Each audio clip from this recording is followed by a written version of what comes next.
quick, Ferg, Mount Rushmore of sound effects. Auga! Ah! I don't have a fourth. Wow. Big snub for boing.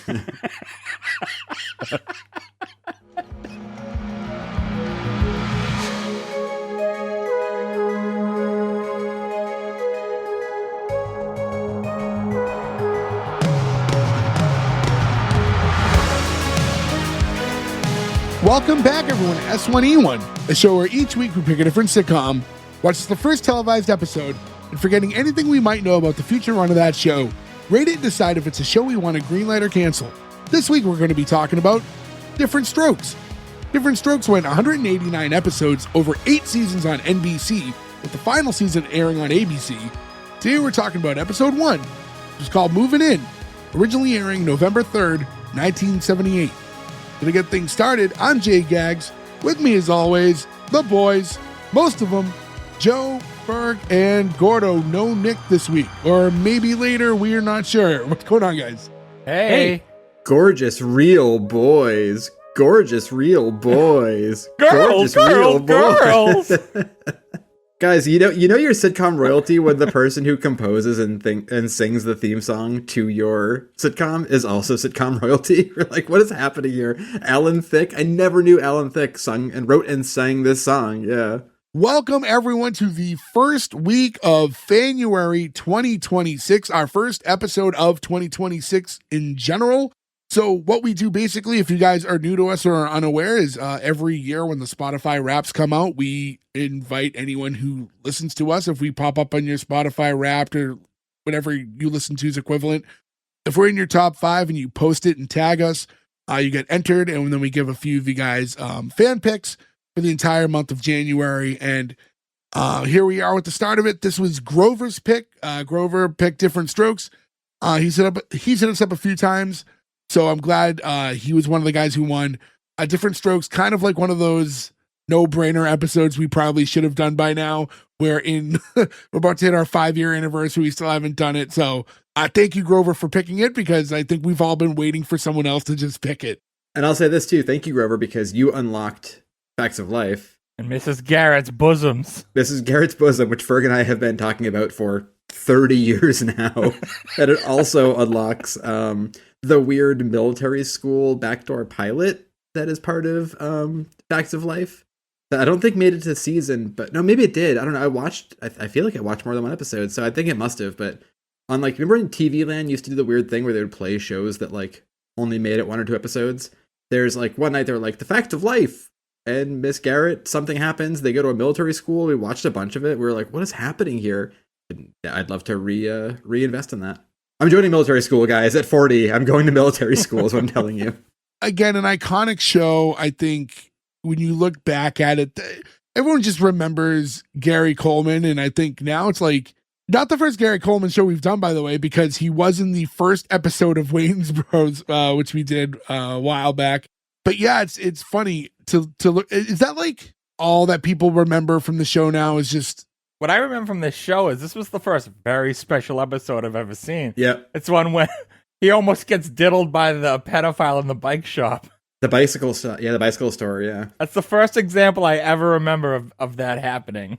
Which led to the drug episode of Punky Brewster, where the kid just has a bag of assorted pills and needles, which is the funniest thing ever. Uppers, downers, all arounders. And what show had the kid getting stuck in the old refrigerator? That was Jeffrey Dahmer. Oh, shout out to our Wisconsin fans, all our Jeffrey Dahmer heads. I remember Family Matters did a gun violence one where they did the donate your gun thing. Fresh Prince did the racism for getting pulled over, I think, episode. No, that was Eddie Winslow got pulled over. Eddie gets pulled over. He cries to Carl, yeah. What you're thinking of from Fresh Prince was the gun episode with Carlton when Will gets shot. Oh, right, yeah. There's also the really weird one, too, where Carlton tries to be, an of-the-time gangster rapper guy, and he's, living at Jazzy Jeff's apartment. Well, this is not a very special episode. Well, it is very special in that it's the first episode. I will say that, too, one thing to note, I think this show is also very notable, too, for being the first show, really, to kind of put into light the, plight of a child star. Like, we hear we're Gary so used Coleman. we're so, not even just everybody, right? Like Dana Plato. I mean, she died when she was like 34. Yeah, she died. She had alcohol problems like when the show was running. Yeah, like everybody Who's that? on this show who were all the kids on the show basically had like The pretty daughter. tough goes of it. The daughter, the blonde-haired daughter, who's Metal Mouth. yeah, her braces cause a fire at one point, right, for eating too fast. And yeah, Todd Bridges obviously had struggles. Yeah, it's like all three of them really. If you think of like us growing up into the 90s when there was like that stigma of like former child star falls, into whatever that we heard all the time, like this is kind of. Todd Bridges was like on all those like shows, like. But he's the one who kind of made it out the best of everybody. Todd Bridges, I will say, I didn't know today, he saved a woman in a wheelchair from drowning in a lake.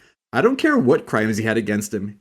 Clean slate, bud. That is fucking bananas. Good for you. What a good guy.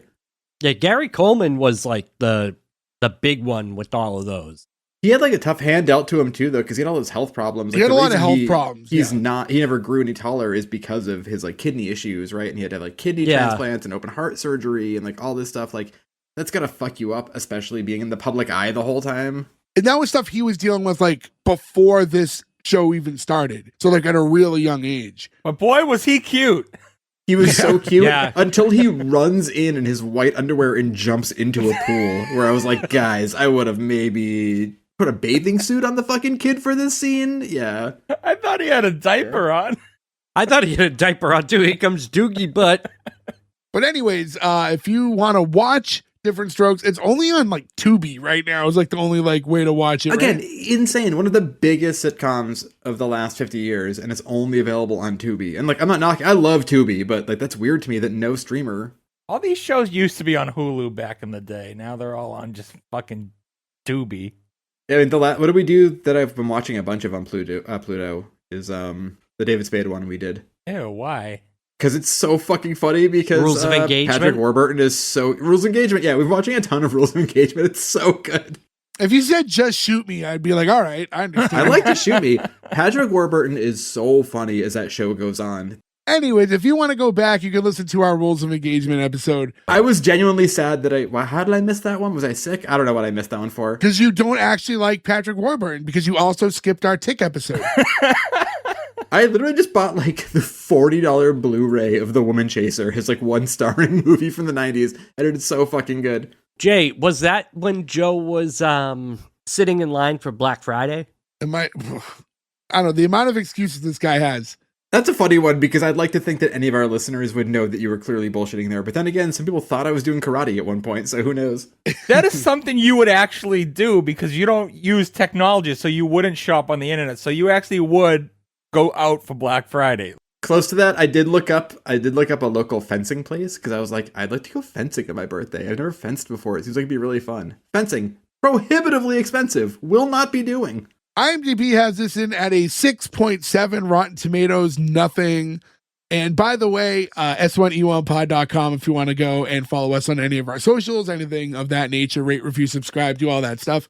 We will have our new t-shirt up when this episode airs of Gary Coleman in his underwear as a child diving into a hot tub in a multi-story apartment building in a high-rise with a...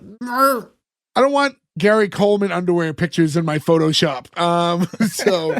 What if we just get him saying, "What you talking about, Satan?" from Dirty Work, which is maybe the best thing he ever did. I can't believe I didn't bring that up. So to get right into it, starts with the intro. Joe, you already brought this up. Theme song, I feel like it's a pretty known, like recognizable theme song if you listen to it. This is a pretty classic one. I think even if you haven't seen the show, you know this theme song. Yeah, and the fact that Alan Thicke wrote and performed it is so fucking wild to me. I didn't know that at all. I didn't know that either. It's weird that he has such musical talent and his son, not so much. Yeah, and you look in the context, it's 78. This isn't like, I mean, he's not like a sitcom star yet. Yeah, he's just like a Canadian kind of actor guy who also does music. It's like how Mike. It's just kind of it's like how, like, remember the Flow Rider song? Right Round had Kesha in it, but Kesha wasn't popular yet, so they didn't advertise it until years later. What is the Florida song? He had a bunch of them. Just You about spin my head right round, There's there's a 6 or 7 year in a row WrestleMania span where like he was the theme I remember song. him at WrestleMania song. Weren't you just singing the Dead or Alive song? No, I was singing the Flow Rider song that he sampled. Oh, he sampled the Dead or Alive song? Okay. Yeah, he did. Anyways, so the theme song plays. In the intro itself, it's basically, we see some exterior shots. We see it's New York City. We see a limousine. We see an older man in it. I mean, Mr. Drummond, will meet him later, but he's just riding through New York. And then there's a basketball game outside going by. If you don't know the show, it's so weird. It's just an old white guy pulling up to a basketball game and like picking up a couple little black kids and like driving them off in the limo. And you don't see his hands and what he's doing while he's doing this. Yeah, it's a little much. Boys. But he drives them. They're driving through the city, and then they eventually end up at like his like penthouse apartment thing. High-rise penthouse tower that has a full... Like, we'll talk about it a little bit more, but like we always joke about like the geography of these apartments and everything. But this is way different because we think about like Friends is the big one, right? Where it's like a fucking downtown, like Park West apartment with a bay window. This is a high-rise apartment with multiple floors, one of which is big enough that it has a hot tub in it and can bear the weight of that. Like, it's just wild how expensive this apartment would be. And I don't think the structure of this could be sound. What does he do for a living that he's that rich? In this episode, it's not really touched on. We just know that he's like generational wealth because he talks like later about like how his family would just count money for fun. Like, so this guy's just been rich his whole life. Yeah. But one thing I thought was kind of weird about this intro is it's not factually accurate to the show. You know, like when you watch other ones, like we brought up Fresh Prince earlier, and it basically tells you the story of how he got here. This shows him like bringing these kids seemingly to the house for the first time. And you see him like, oh, wow, look. But that's not how it went. Like, you know, their whole mom episode worked there. He knows the children. They would have been there 1,000 times. Yeah. I guess it's not touched on, so we don't know for a fact in this episode. I am so confused with how they got to him because it does not answer. They flat out tell you the parents died. The mother on her deathbed asked him to take care of the kids. But why him? Because she worked for the dad. She worked for Mr. Drummond, and they were like family. He says, like, your mother was like family to me. This is, Gordo. I know we always joke around that you don't pay attention. This one's definitely touched on. No. It's very specifically touched on. Not only by him, but by the kids later. But as far as the intro itself goes, like, you have, like, Willis, who's like, ooh, look at the house. But this whole episode, he's miserable. So there's no way that, like, if this was the first time they went to the house, he would have been excited at all. I didn't take this intro as to being the first time they're there. I just thought this was them after everything's been established. I would have thought that if it wasn't for the way that they're, like, admiring the house the first time they get there. Because it was, like, very, like, point and look at it and be in awe. But maybe it wasn't supposed to be, but that's how I read it. Maybe the first time he showed up, he was too busy being soured milk boy to enjoy it. Now he's really looking around for the first time. That could be true. He's coming in with a different perspective. Like, wow. He didn't realize there was a jacuzzi in there. Post intro, we get into the first scene. Now we're inside, like we said, it's a giant penthouse. He said they're on like the 30th floor. We're so high up that if there's ever a fire, we'll never survive. That's all I ever think about in those apartments. We were like, I'm not being dark. I'm just saying, like, people are like, oh, we live on the 40th floor. Like, cool. So, like, if you're 20 floors higher than a fire truck's ladder can get to, and anything bad ever happens, what are your chances? Don't go up that high, man.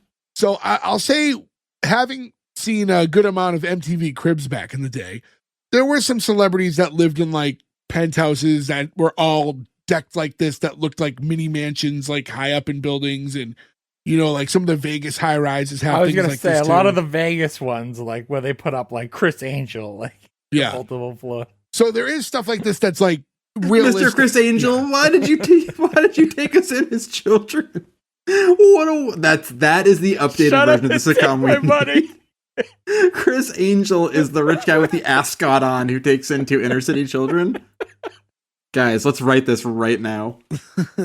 There's a fire, we'll just levitate down. Like, okay, thank you, Chris Angel. Is he the one with, like, the crazy makeup? Or is that David Copperfield? I was going to joke and say, no, that's David Copperfield, but then you legitimately asked that. Yeah, no, David Copperfield was more like the late 80s, early 90s. He's kind of like a normal looking guy. Chris Angel's like the more like gothy. You're thinking the right guy, yeah. Okay, I'm thinking of David Copperfield. Chris Angel's more like the Crow. Yes. You are, by the way, David Copperfield is a legit magician, but you are confusing David Copperfield for David Blaine. David Blaine. Oh, yeah. But not David Copperfield, the Charles Dickens book. Somehow you slipped into right by accident, but by proxy you are still wrong because I know what you meant to say. So, anyways, we're in this house and we see Mrs. Garrett, and she's the maid, and she's like dancing around and she's cleaning. Live to be in her 90s, by the way. Good for you. I can't wait for the scene when she gets in the hot tub. She's she's cleaning up, and at what point we have Mr. Drummond walk in. She doesn't notice him, and like he goes to get her attention, and she like it startles her, right? She screams and like instantly like turns and jumps and like gets into a karate stance and yells. I do like that we find out here though that she's new, which feeds into the backstory, right? Like the person who was doing this job has passed away, and her children are moving in, and she's new. Oh, that's true. I didn't know that she worked for Mr. Drummond. It was all explained. If you listen, Gordo, if you just take 20 minutes of television, how could you miss the next 2 minutes off and listen to us talk about the show, you'll be caught up in what happened. So, because not only that, they get all the exposition is given. It's coming up right now. Yeah. In any event, she's like, "Hey, don't sneak up behind me. I'm taking a karate class." He's like, "Oh, I think it's these thick carpets." He's like, "I once lost a small lawyer in this room." He tells a lot of corny jokes. Also, what's the rules on ascots? Is it an age thing? Like, when can I start wearing an ascot? Never. Unless you want to go solve mysteries with Scooby-Doo. I was gonna say, it's Fred and it's Mr. Drummond, right? Like, nobody really does now, but... And Austin Powers. Oh, I guess Austin Powers, yeah. But he was a man out of time. Joe, for you, that's an ask not. Hey, that was good. I'm gonna give you that one. Yeah, not mad about it. I got one finally. See, that was good. If only you used the power you did to create that to watch the first 4 minutes of this episode and retain what we've been talking about. I may have fallen asleep. Right at the beginning? Very tired. About right around this time that I closed my eyes. Like, you slept through all of it. You just saw the theme song Right and you're like, I can pull when this the off. intro ended, I closed my eyes. I had a long day. He mentions like, "Hey, we're gonna get ready. The boys will be here any minute." And she's like, "Oh yeah, by the way, yeah, everything's all set, but I got one thing left to do." He's like, "Oh, what's that?" She's like, "Quit." He's like, "What?" And he's like, "I'm sorry, I'll never scare you again. I'll wear a bell around my neck." She's like, "No." She's like, "When you hired me yesterday, you said you had one 13-year-old daughter. You didn't say anything about 2 boys that were gonna come and live here." He said, "I don't do windows and I don't do boys." Did you guys notice the studio audience at this part? Somebody had a very strange laugh. It was like one of the weasels was in the audience. Yeah. This was an episode. This is definitely live studio audience, but there was obvious points too where they just turned the applaud light on, because it's like Mr. Drummond walks in and it's like he just gets like a very polite round of applause, which makes no sense, like in the context. Who plays Mr. Drummond? Apparently you weren't paying attention to us talking earlier either. It was Conrad Bain. He was mainly known at this point. He had done like a long stint on Maude, and Maude had ended in 78. So Maude was a spinoff of All in the Family, because Maude is Edith's cousin. Okay. And he was like a doctor on Maude. Maude is a great show. We'll finally get to cover it now because we did All in the Family. Also, fuck me, R.I.P. Rob Reiner. My heart is still so broken about that. But that this was his like way of them being like, so when B. Arthur, also Outstanding. didn't want to do Maude anymore, they were like, well, he was so great in the show, we should like build a show around him. It's very similar to the doctor on Golden Girls that led into Empty Nest, which we've covered that, right? Did we do Empty Nest? No, we didn't No. do Empty Nest yet. We did Golden Palace. Oh, we should Empty Nest. Empty Nest is great. Oh, but I was thinking in this scene, it was the Mrs. Doubtfire thing. It's like, I don't work with the boys because I used to be one, which is like one of the funniest lines in the whole movie. I'm so happy. So he's like, "What do you have against boys?" She goes, "They bite." He's like, "I'll get you a tetanus shot." he's like, okay, I should have told you about the boys. And then she does some like weird, like, like weird, like deranged laugh at him. And he's like, please, Mrs. Garrett, they're orphans.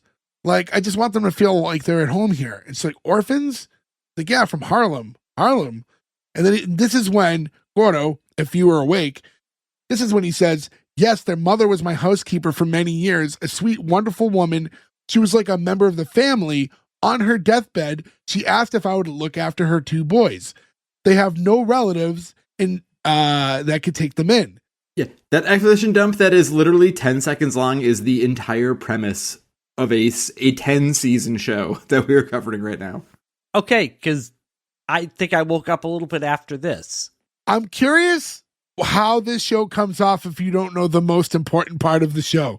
Also, I've fallen asleep watching episodes before. You know what I've done when I woke up? Rewind before I fell asleep and watch the stuff I missed. I better rewatch that part. Again, I will say the investment is 22 minutes. It's not like it's fucking Das Boot. You're like, oh no, I fell asleep in this 8-hour movie. I have to go back to the beginning. The idea that he didn't think like, oh shit, I slept through the first scene. I wonder if anything important happened in the first scene. No, instead he just claimed factually that they never really tell you how they ended up with him. Yeah, with great confidence. He's like a weird like chicken hawk pimp, and he's like, go find me some boys in the inner city. I'm going to turn them out on this town. So this story, I think, is enough to turn Mrs. Garrett around. And what I liked about this too is like, this was like the perfect excuse, right?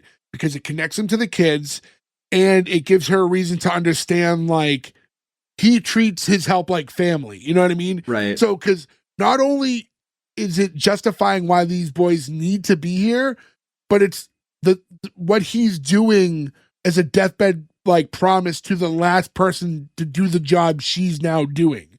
So like, if anything, she knows now that like, you know, the chances of them becoming very close or whatever are very strong. Not to double bring up Rob Reiner here, but do you feel though, like if you took a job on, right? You were like, what happened to the last person at the job? Like, they died. You'd be like, I don't know if I want this job. Like, is it like a curse? It's like a Spinal Tap drummer scenario. It's like, oh, well, Mrs. Garrett, do you have any kids? Like, yes, well, I'll take them in when you die too. That's how it works around here. It's like, oh, okay, thank you. And Mrs. Garrett, do you have any children that might need a place to live if anything were to happen to you? Do your kids like hot tubs? I've seen your heaving bosom, Mrs. Garrett. I imagine you've got children. There's so many things that happen in this episode that thank God Mr. Drummond plays his character as like, he really is like the sweetest man, and he is throughout the episode, because all these, like all the little things that happen in it, you go, oh, if the guy just didn't have that same vibe that he has. Yeah, they're lucky it's not Mike Brady. Fucking beat them. Doorbell rings. This is when the kids first show up. So this is Arnold and Willis. As we said earlier, Gary Coleman, Todd Bridges. He's like, you're here. Welcome, gentlemen. And they both like look behind them to see what's going on. It's like, you talking to us? Yeah. How about that, Willis? Downtown 2 minutes and we're already gentlemen. My heart was broken looking this up because Gary Coleman was in our lives, our whole lives, right? He's like a character who's like in popular culture our whole lives. And he's been dead, it seems like, for a very long time now, sadly. And he's only 2 years, he was only 2 years older than us when he died. Like, that's the hard thing about getting older, is being like, oh shit, he was like our age when he died, but we had known him our whole fucking lives, you know? Because he was, I mean, you look, he's like 10 years old here.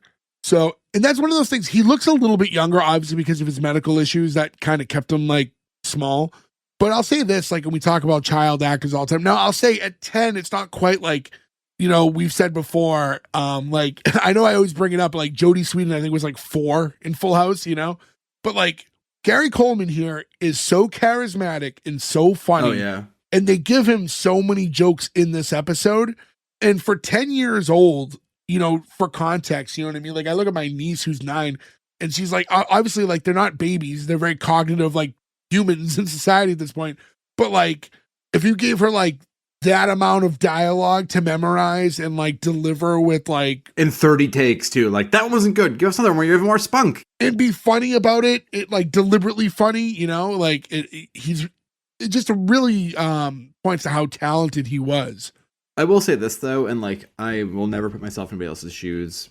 Parenting is different for everybody, right? But like, it's also weird to me too for kid actors where like you push your kids into that age. I mean, like a 10-year-old, you're like forcing them into like a weird thing, and a 4-year-old or a twins in Full House, you're really pushing your kids into that thing. And that makes me feel very weird now as a parent, right? We're like, oh god, I think it's fine as long as you're not on Nickelodeon. I was going to say, Joe, to counterpoint that, aren't most kid actors like kids of other actors? No, a lot of times it's parents who want to be like, when if you look at like Macaulay Culkin, for example, right? I think he's the most easy one to point to because the whole history is very out there. We're not like outing anything, right? We're like, his family was like pushed all of them in. They weren't actors, and they basically took all their money, right? And then it destroyed the family for the most part. Because what's the word? He got rid of them, killed them. Yeah, emancipated from them. You know, you're in a really tough spot when you can go to a judge and be like, my parents are so bad as a 12-year-old. I'd like them not to be my parents anymore. And the judge is like, sold. Yeah. But I don't want to speak out of turn too, because I'll be completely honest. I don't know the full backstory for any of the kids on this show to say specific, because I didn't do that homework before this episode. But there are kids who just grow up and love performing, right? So like, and when you're like, now it's one thing when you're 3 and 4, and I don't think you're really like old enough to know what you want, or when they put babies in shows. But when you're like 10, like Gary Coleman is here, and I want to say Todd Bridges is 2 to 3 years older than him, right? So you have kids at that age, like you're, not that you're an adult that can make decisions, but like you can like decide like this is something I want to do. The age definitely makes a difference. I always think of the 2 twins who played Oscar in Ghostbusters 2, because they didn't do anything else ever. Like somebody was like, I've got twins. I can hang out on set for a day. They can be Ghostbusters, no big deal. And like, it wasn't a big lift for them, you know? That's because they were ugly babies. They did look pretty ugly. Bill Murray did chastise those babies for being ugly very hard in that movie. But like, it wasn't like they were like, you know, being forced to do work for their whole lives, right? Like that was like a moment for them to be like in a crib. It just happened to be that crib was on TV. Well, Full House, Nikki and Alex, they turned out pretty normal. Yeah, it happens. You know, not every kid like gets forced into acting forever. You can tell though when they show back up on Fuller House that they were like, we're not actors. In one episode. Just like trying to be nice for a second. And like, I love that. It made me feel genuine to me. That was like, they didn't want to be like, we want to make action movies. So now we have Mr. Drummond trying to do like a handshake with Willis. And like, you know, not a regular handshake, just like a more like a cool handshake. And he can't do this at all. And even was like, I've been practicing. And Willis goes, no wonder they can't play basketball. One of those things too, though, where like, by they, he means old people, right? I would say the one thing though, what do you do when you see a kid? And you meet a kid? High five? High five. It's the most like, it's weirdly ingrained in all of us. High five? Like that's just the easy thing you do. You never try to do like a weird complicated thing. Like kids are like happy they to high five instinctively know it. Yeah. Like, Kids are happy. And my daughter could be crying. I'd be like, high five? Like it just comes out. Like they just know they can do it. They're happy to do it. You don't say that for hug. You don't like ask a kid to force a hug or whatever, you know, but like, do a high five? They're always like, yeah, sure. Okay, I'll do that part.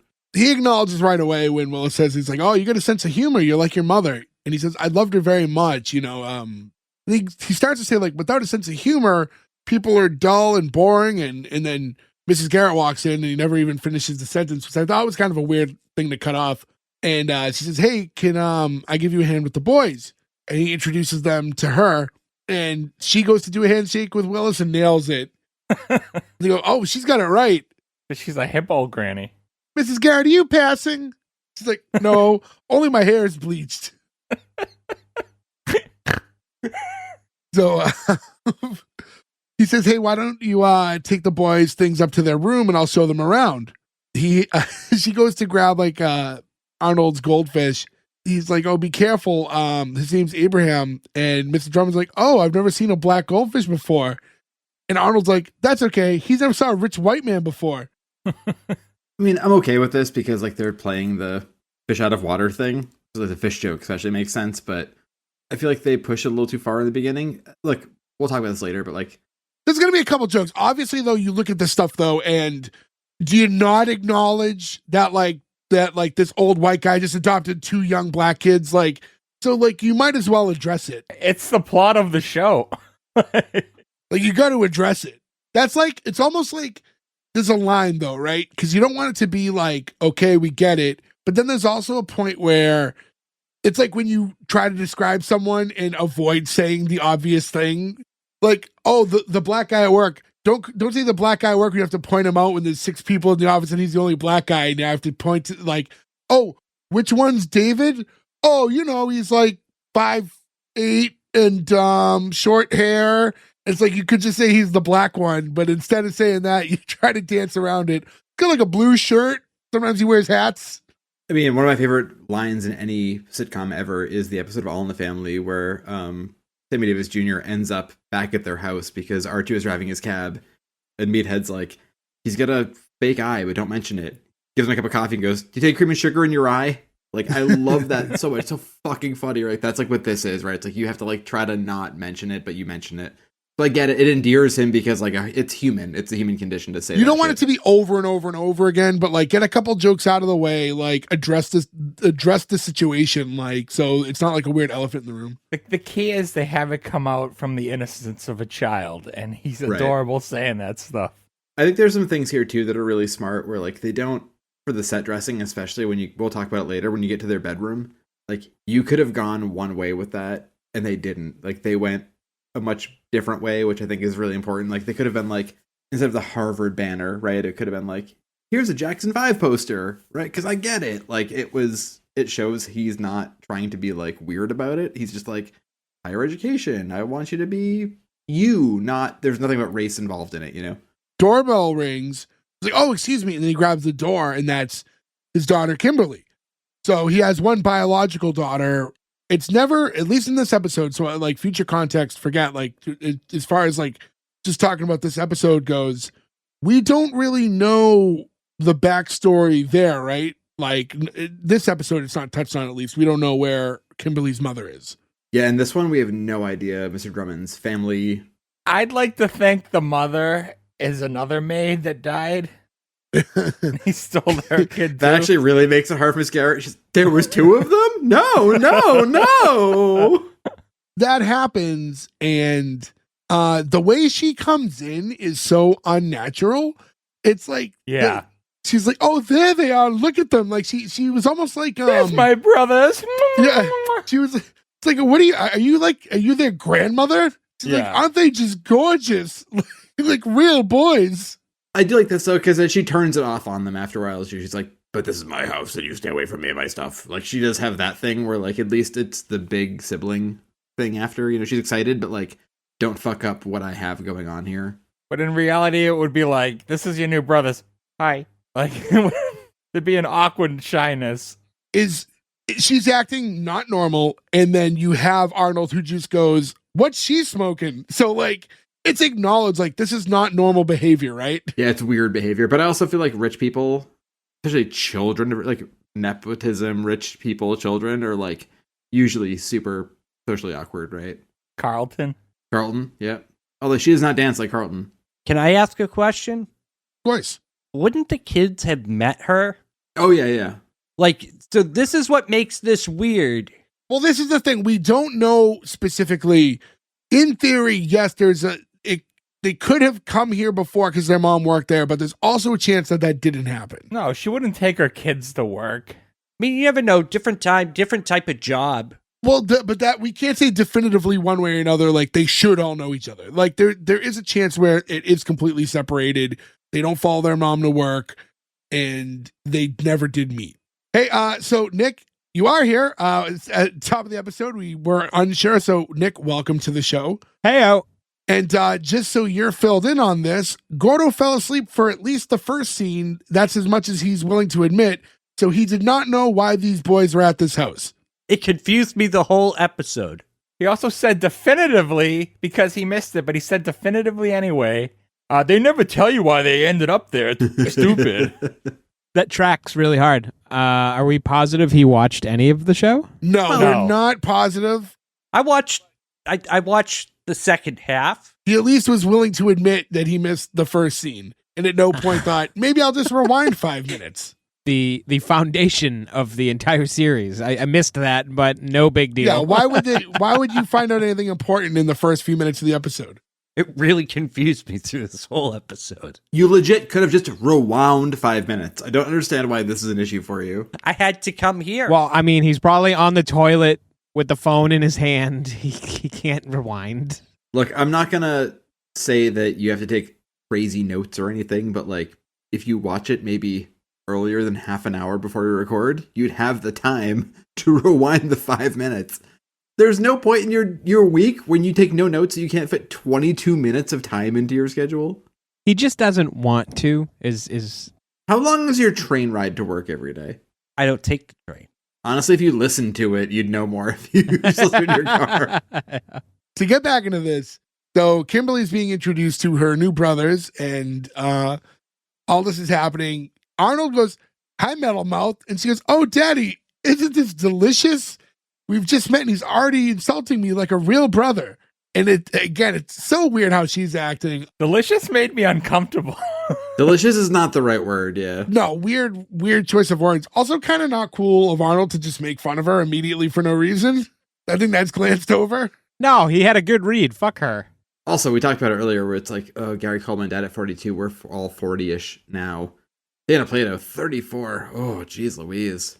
She runs up to her room. She does mention, by the way, you guys better stay out of my room or I'll punch you out, which is a complete switch from the way she's been acting this whole other time. That's like the one bit of her character, though, that works this whole episode is like it gives her a real... There's something more to it than what we're seeing. Stance. Because she comes in and there's more to it, yeah. Now he's asking the boys, like, so what do you guys think of this, the big house? You're getting the vibe already that, like, Willis doesn't want to be there. And he's like, they got big places in Harlem, too. He's like, and Arnold's like, yeah, but they're falling down. And then he's like, come on, boys, I want to show you something. And he like brings them out to the patio area and they go outside. And again, this is the 30th floor, right? And he's like, look at the view you have up here. And Arnold's like, wow, ain't this something? You live up so high you can't even smell the garbage. I got a legitimate laugh from that one. That's anywhere in New York City. The whole fucking city smells like garbage. That's New Jersey. The second you get into New Jersey. No offense to our New Jersey listeners, but you should know better. No, New York City smells like pretty much piss all the time. Like there's no escaping. I thought it smelled like salsa. Salsa? New York City. This is one of my favorite lines of the whole show is here because after he says that, Willis goes, "I never smelled any garbage in Harlem." And Arnold goes, "You better check your smeller, fella." I do love smell a fella, yeah. He's got a lot of good one-liners. Also, too, if we're like looking like just back at the time of this, 78. So the year before this was like the giant garbage strike in New York, Son of Sam, that huge summer blackout. And this is when that classic, was it New York Post or I think it was New York Post where there was like the "Go to Hell" headline from Gerald Ford because like the New York City was literally bankrupt and asked the government for money and they were like, "Nah, I want to help you right now. You fucked up." So like New York City was like really, really fucked up, and like Queens and the Bronx and Brooklyn were like just bombed out buildings. But like this is a time in New York where like the whole city was really falling apart. Look at it now. The more things change, the more they stay the same. Yeah, it looks exactly the same, only now it costs 50,000 times more to live there. Yeah. They head back inside, and then Willis sits down, and Mr. Drummond's telling him, that chair's 200 years old. He's like, if you have so much money, why don't you buy a new chair? He's like, no, it's called an antique. The older they are, the more they're worth. And then Arnold saying, man, we're sitting on a fortune in Harlem, and we didn't even know it. I think the better joke would have been like, is Miss Garrett an antique too? Like that would have been like the joke to throw there, you know what I mean? Or are you an antique? Or him, yeah. Or Mr. Drummond, are you an antique too? Yeah, like any one of those would have been a better joke to throw in. Well, I am worth a lot of money. Here's your Harvard fucking pennant. Well, here you have Mr. Drummond telling him like, hey, listen, like, I'm going to open up this whole new world to you. And I want you to have every advantage that I had growing up. So, going to all the best colleges and learning about art and music and things of that nature. So, like, this is when he's, like, laying this out to him. Like, it's not just the fact that, like, I'm rich, but, like, I want to share my opportunities in life. And now you'll have these opportunities as well. He's a very sweet man. He's very sweet. But I also love that music is subjective because I like the idea of being like, the best music too. Like Gigi Allen's like, suck my ass, it smells. He's like, it's classic music you can listen to. Is that specifically what he said? Like Gigi Allen? He's Well, at this point, to be fair, Gigi Allen was making good music, but I just think like it's a weird thing to maybe like, and the best music, because like music and art and film and television, right? That's all very subjective. So it's weird to me for them to be like, we do a show about television, right? Like it would be very weird for us to be think this is the greatest show, because very rarely do we all say 5 thumbs up, right? I think it happens probably more. He's talking about the arts. He's not talking about like, I'm going to show you art. Like, I'm so wildly confused. what's confusing about this? Now that you know the context, what's confusing about this? He's a rich man. His housekeeper died. He promised her he would take care of the kids. Now that they live with him, he's going to share all his rich guy privilege with these children. Which is usually based around like art and fancy music and wealth stuff, like nice restaurants and tapestries. A lot of tapestries. And the circus. Okay. I want you boys to see art. So we're going downtown to Madison Square Garden to see Ringling Brothers Circus. Like, okay, And then we're sure. going to go see the Lakers. Well, it's like, listen, you know, it's nice that you promise like our mom that you take care of us, but like we don't want any charities. Like there's no charity here. Like there's no free lunch. Like you have to earn your way. Like, what are you talking about? It's like, well, you're going to get good grades. You're going to like, you know, study and you're going to be solid citizens. So like, you know, he has this, you know, he has like this plan for them. And he's going, do we get time off for good behavior? Like, fuck you. He just said we don't want any charity, and then he says, no, you're going to work for it. And then he compares it to a prison. It's like, fuck you, little ingrate. Yeah. There's no making him happy. At this point, though, like, yeah, we should understand this point. Like, it does not matter what he says to Willis. Willis wants to be upset. When you want to feel a certain way, like, there's no turning you around. It's like to a point, like, I want to strangle him, but then at the same time, I remember his mother just died, and like, Yeah. he's reacting the correct way. Yeah, he has anger, and he should have anger, yeah. And we find out, like, too, like, the father had also died, you know, because Yeah. at first when the episode started, I'm like, well, what happened to the father? And then that's revealed later that, like, it wasn't that he wasn't around. He also died just before the mother did. Yeah, these kids get a shit hand. So I can kind of see the chip on Willis's shoulder, because I personally, I think it's a little aggressive, considering the circumstances. Like, he's just, you know, walked into hitting the lottery basically, and everything he could ever want, and he's kind of without reason found a way to like dismiss it and shit on it. I don't really understand why. So that is like the only thing I think that kind of leads to a reason for it, but It's tough, you know, fortunately, like, we did not have that hand when we were that little, and I can't imagine what he's going through, right? So I can understand just hating the world, hating everything. He doesn't want to, he's already lost his parents. Now he's being kind of like ripped away from the area he knows is home. So maybe that's too much for him. It's like overwhelming to like start in this whole new area. But yeah, ultimately he's still being really shitty about it, but I get why he could be going through it. I would just say Arnold, on the other hand, has zero reaction to his mom being dead. So it's almost like the complete opposite. Well, not that, but I think by age, though, it makes sense, right? Like, he's young, and he's not so young that he wouldn't be like cognizant that his parent died. But I think these moments and like the wonderment of like their new situation, like he's like, wow, this is despite everything that happened with us, like we're catching a pretty good break now. Yeah. I think part of that, too, that might be, like, because he's so young, he's, like, burying some emotion down deep, right? Like, he will deal with his parents dying 10 years from now, but for right now, he's, like, this is okay, right? Because he's pushing down the, like, tough of his parents died, and now they open a door and there's a fucking pony. Like, he is distracted. That's different than, you know, anyone normal in a situation like that. I think this part was kind of funny. Like the lines are funny, but I think this doesn't work unless we get a weird delivery. So at this point, we have Mr. Drummond going, hey, I want to show you your room in my hot tub. They go, you stole a tub? And like, I thought that was funny. That's a funny line, yeah. But it's because he said hot tub weird that it works. If he said hot tub like a normal fucking human being. He had to add space between hot and yeah, tub like to he make had to that say joke. it in a way that like hot could be perceived that way. And if you just said like hot tub more casually, I don't think you could make that like distinction of like it's stolen tub. Also a bit of a lost expression too, right? Like, people don't think of things as hot as being stolen anymore, yeah. They head upstairs and then we walk into like the hot tub room. because it's not like a hot tub in a bathroom. It's just like a hot tub in like a regular room with like walls and I perceive carpet and like such a weird room. It's the hot tub room from RoboCop 3, where like a whole room is surrounded by a hot tub. It's so crazy. And also, again, I've been making this comment the whole time, but like the geography of this apartment makes no sense at all to me. See, I don't find the geography of the apartment that weird because again, I've seen those like celebrity and like Vegas penthouse suites that like there are Vegas high-rise suites that have hot tubs and stuff in it. So like it's doable, but it costs a lot of money. My whole thing about the hot tub room is like it just looks weird. Why would you have a whole room dedicated to a hot tub? I think back then maybe that was the way Because we've all stayed in hotels with hot tubs in them, right? Like that room smells so fucking bad because There's so much chlorine in the air, your eyes just you've kill. got a section off to one room, so it's not like bothering the rest of the house. They're in the room and he's just kind of showing this off and like, you guys are gonna love this. Anytime anything's bothering you, just you slip in the tub and like you'll get rid of your tension. They ask like, how much does this cost? Like $4,000.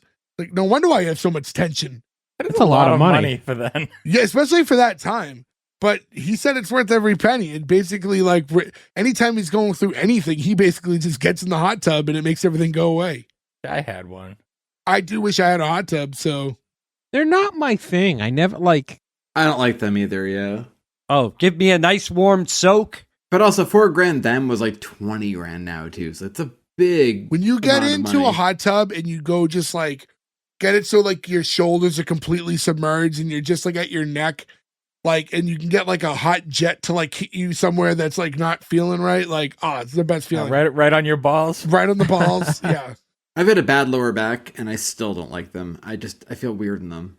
We had a hot tub when we went up on our last vacation. You were sitting on the jet. Yeah. I like that. got his little dinky stuck in the jet hole. Shut it off! Shut it off! What the fuck is wrong with you guys? Anyways, wow. I'm gonna say it hits a little different when it's yours and you're not sharing it with people. I'm fucking stuck. You're in the Poconos, it was one of the ones that was shaped like a giant fucking martini glass. Your dick was stuck in the stem. Turn the fucking dial! Doodle help! My dick's the olive! My dick's the olive!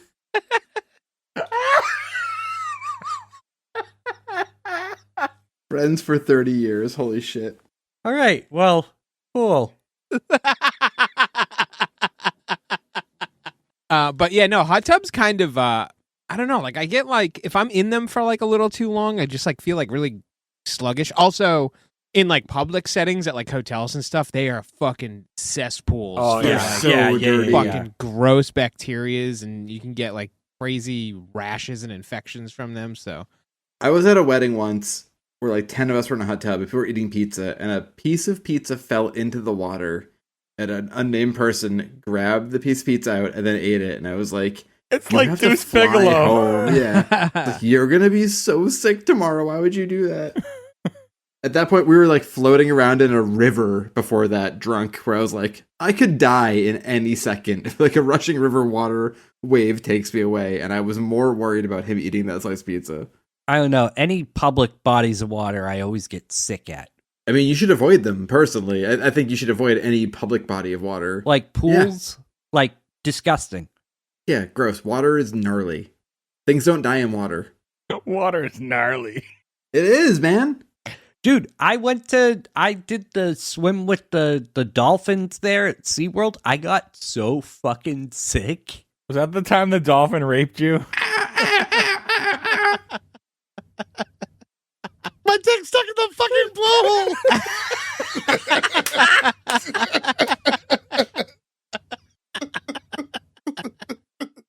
Sorry, Gordon. The King of the Hill episode lives rent free in my head. Yeah. The dolphin's so horny. Oh!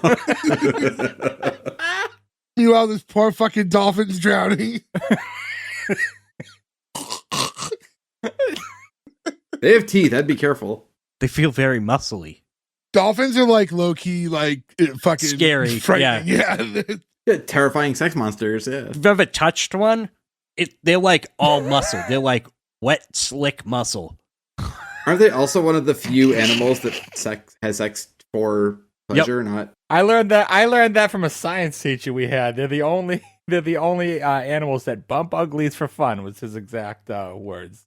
They were arrested later for teaching that.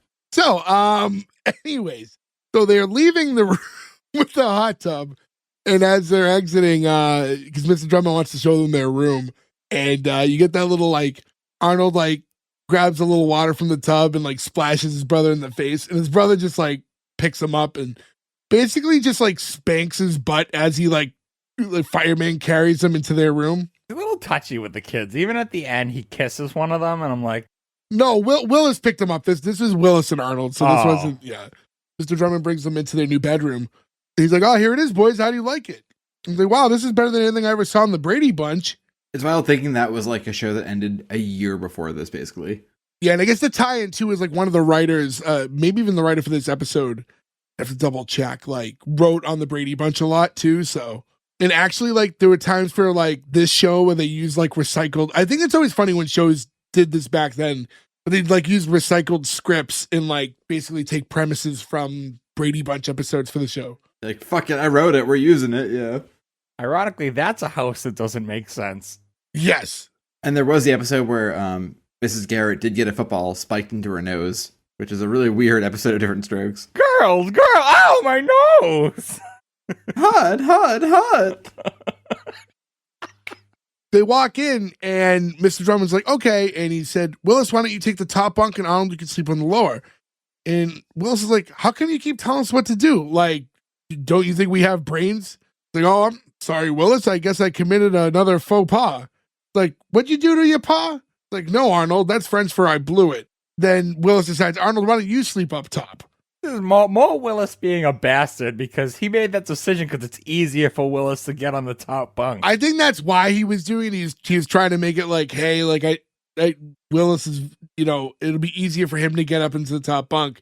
And then when he flips it, the first time Arnold like goes to like get into the bed, he like instead of he could use the ladder though. He decides like I have to jump into the bed. And he like runs for it and he like grabs. And he's like hanging from the wood because he can't get all the way up. You know why I like this? This is real little kid shit. Like, that's real. Like, they're just being annoying. Like, just get in the fucking bed. He like revved up and made noises. Yeah. Like the bunk bed has three. It's like 3 beds instead of 2. Like, is there another kid coming eventually? Where was the third bed? There was the top bunk, the bottom bunk, and then a third one that came out. It's what Arnold lands on when he jumps down. No, it's a top bunk, and then the bottom bunk is just perpendicular, and there's a desk next. No, there's a bed under it because he even makes the pee joke about if he pees. Yeah, he's talking about sleeping on the bed he stood on. There is still like a half overlap either way. Yeah, I know that the bottom bunk came out. I don't know if there was a third because I don't know if there'd be enough room for it because it wouldn't be long enough. Yeah, no, there was definitely only 2. I thought the bottom was like an L shape, and then there was a top bunk too. No, so like the bottom one was just the same bed, but the opposite direction. Not opposite, the perpendicular, the right word. One is horizontal, one's vertical, and then there was a desk next to the vertical one underneath. There's like a loft desk or whatever, yeah. So Arnold, when he made a second attempt to get into the bed, that's how he did it. He used that bed and jumped off of that to gain the leverage, which is still impressive for someone his size. Speaking of New York, I remember going to New York when I was maybe 20, 21, 18 to that neighborhood, like high school a bit. And then like going to people's houses, they were like, no, it's cool. We have an apartment in New York. Like, that's awesome. Like, we built bunk beds. Like, you guys are like 21 and you built like 4 bunk beds. Because like no one could afford to live in New York then. Now I can't even imagine. But just being like, so we're going to sleep on your floor, your living room, right? But like, yeah, but like, where are you going to sleep? But like, I've got a bunk bed. It's very Kirk Van Houten. Like, I sleep in a racing car. What do you sleep in? But like, I don't know, man. Seems weird you pay $2,000 a month to live in New York and sleep in a bunk bed, but sure. Bunk beds are awesome. When I was a kid, I had a bunk bed, which seemed pretty cool. I don't know if I want one now. For a night, maybe. Like we're all too heavy now. We would go through. Me for sure. Yeah, I better be on the bottom. We would bunk. need like structured beds, yeah. You know what that actually just made me think of? Like, to tangent. but when we were Gordo and Berg, you guys remember when we were in Cub Scouts and there was like the break card had like that like little camp thing that we would do? Yeah. Yeah. And they'd have the like, depending on which camp you were in, one of the bunk beds was like, it was like a wooden one, but then there was one that was like a triple decker, Yes. just like spring only bunk bed, which felt like the most unsafe thing in the world. Like I remember just like laying it and thinking like, someone's just gonna cave through this and kill me while I'm asleep. Yes, I do remember that very vividly. What was that camp called? It just unlocked Camp 9 or something like that. Yeah, that's what it was. But everything about that place was unsafe. There was like a weird little loft. Yeah, I haven't thought about that place in like 25 years, and it just came to mind. And I was like, it like vividly remember seeing it now in my head again. Yeah, because we slept in them. Yeah. And I think I was on the top. It feels like it's the kind of thing that like then was okay, but now they wouldn't do. No, I think they do it now still. I don't know. I mean, I don't know for sure. I'm also not going to go to a Boy Scouts campground to verify. So I imagine now there's like a document signed versus back then probably nobody's parents signed anything being like, I waive liability or whatever, you know. Gordo shows up. He's like, hello, fellow kids. He's like, top bunk. 6'7". Skibbity! I will take the top bunk. Mr. Drummond leaves, and now we get the two boys talking. And Arnold obviously is very excited about the whole situation. He's like, oh, we got a color TV, a stereo. We have our own cook. He's like, we died and went to heaven. And Willis is like, well, come off those clouds, little brother. He's like, don't get used to this place. We're leaving. And that's when you get the very first, like, what you talk about, Willis? Which obviously one of the most iconic lines in television, like television history. Now, I wonder, it's obviously being used here. It's the first episode, so it's not the situation where we're waiting all episode 4, right? We don't know this is a thing yet. Do you think it was intended, like that was intended to be the catchphrase? Yeah, it seems like it. It seems like that was the intent. Just the way they focus on him and the way he delivers it, like that's definitely what they're going for. 'Cause I was wondering, like maybe it was just like a happy accident, like it wasn't meant to be, and it was just like a throwaway line, and he said it funny, and like, oh, I think this could be a thing, like because some of those things I can only assume are not, like you never know what's going to take off. I mean, this is written by people who were writing television for a while. I was gonna say they're industry experts. Yeah, pretty good idea of like what took and what didn't, and they were like, we should write a catchphrase. And if you look at what's happening and like all these shows that happened in the 70s, like a catchphrase was a big deal. A Full House had like 300 of them, and they threw everything whatever stuck. They hung on to. Right, if one took, rude. Yeah, how rude. We're still saying how rude now. It's 2025, right? Like that shit just, you write a few, you hope one takes, and that's like that lands. Full House for sure. Full House, like half the characters. Cut it out. Yeah. Have mercy, you got it, dude. Like half the house, like basically everyone but DJ. Yeah. The main thing though is it lands you merch, right? Like how many? The nannies was like, Mr. Sheffield. Mr. Sheffield? I don't think that one worked. I don't think there was nanny t-shirts. I don't recall them that said Mr. Sheffield. Eat my shorts. Yep, that's one. Oh, but the amount of Bart Simpson merchandise when we were kids is fucking Ay caramba, crazy, eat my yeah. shorts. Don't have a cow, man. There are so many off-brand ones. Yeah, like don't kick a ball, man. As I say, Jay still has the design for the Biddeford, I do have Maine. that like ready in the wings too. I could probably touch it up a little, but yeah, we'll put that up. We didn't have a t-shirt destination at the time. We could probably get flagged for that, but whatever. It'll be a Bart Simpson shirt. Bort. My son is also named Bart. For a lot of Bort license plates. So Willis is trying to tell his brother basically like, we don't belong here. Drummond isn't our people, and we need to go.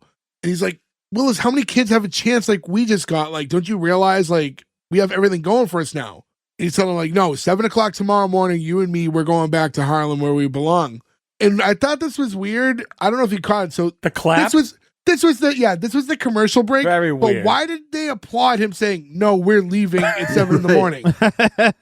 Fuck this TV show. We're going home. This had to be the applause light coming up because it was commercial break, because that is not something that the crowd should be like, yeah, kids, run away. I'm glad you noticed it too, because I'm like, what? Now, obviously, it was because the commercial break, so that's it, probably by default they like put the light up for the applause.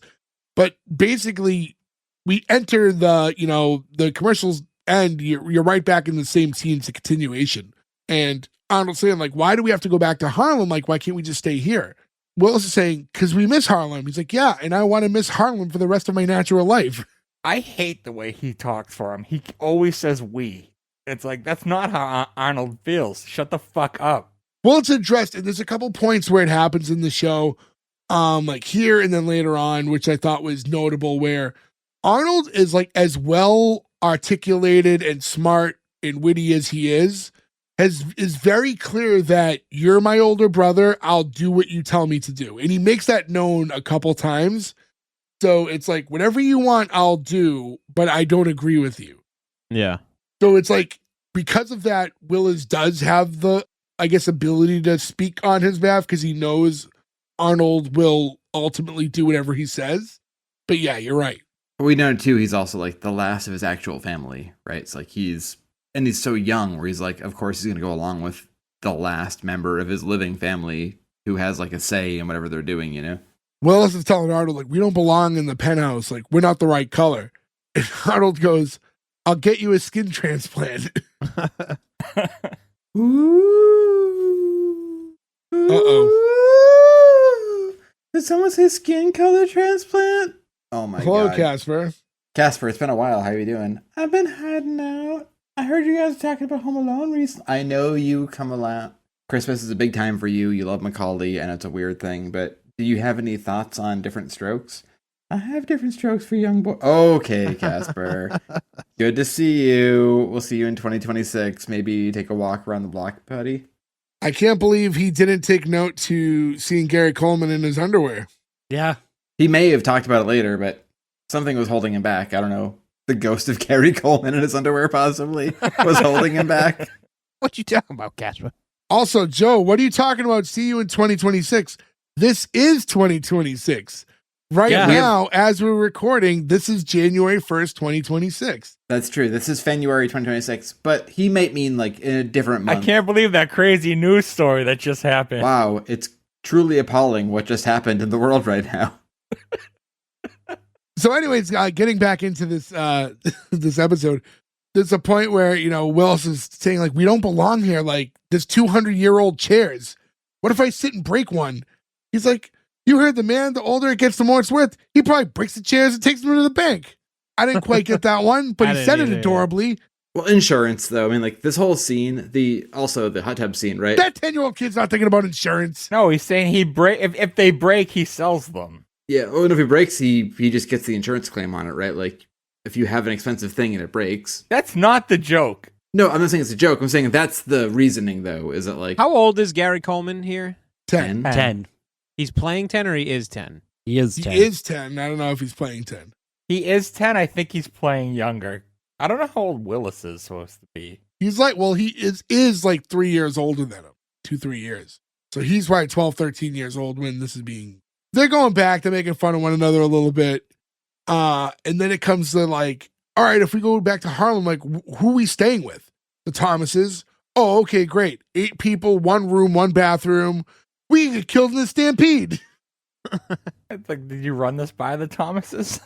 Yeah, also there's that. like, you're moving in with who? Yeah. Hey, guys, I know you guys are already in kind of a tough situation where you're already too many people in this small little apartment with 1 bathroom. You got room for 2 more? That's how you can tell they're kids, though, because only kids are like, 1 bathroom's fine. Yeah. Because, like, we all grew up with, like, a lot of us grew up with that, right? Like, 1 bathroom. And an adult, you're like, I need 2 bathrooms. I can't do this ever again. I can't go back to Oh, yeah, this. you did have 1 bathroom, huh? Yeah, it was a I nightmare. did one. Yeah, I Nick, grew you up had with 2. I technically have a second. I'm gonna say, Gordo, didn't you just have like a random toilet in the middle of your basement? Yeah, I had a spooky dookie thing, and it scared the shit out of me because I thought my basement Well, then it was did its definitely... job. Well, the problem was that nobody went down and like paid attention to it, but it was like functional. So like if you had to like deuce, I just picture it being the toilet from Look Who's Talking To.